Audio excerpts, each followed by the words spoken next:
அதிகாரம் 14.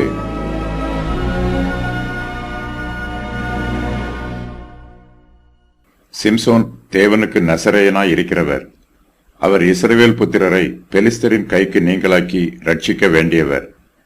அவருடைய சரித்திரத்தில் நடைபெற்ற ஒரு சம்பவம் இந்த அதிகாரத்தில் எழுதப்பட்டிருக்கிறது. இந்த சம்பவத்தை மேலோட்டமாக பார்க்கும்போது சிம்சோனிடத்தில் நசரேய விரதம் இல்லாதது போன்று தெரியும். ஆனால் அவர் மெய்யாகவே தேவனுக்கு நசரேயராய் இருக்கிறவர். சிம்சோன் பெலிஸ்தரின் குமாரத்திகளில் ஒரு பெண்ணை கண்டு அவளை விவாகம் பண்ணுகிறார்.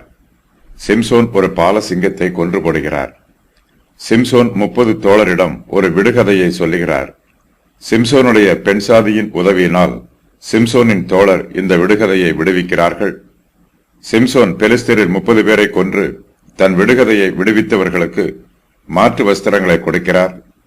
சிம்சோனுக்கும் அவருடைய பெண் ஜாதிக்கும் இடையே இருந்த உறவு முறிந்து போயிற்று.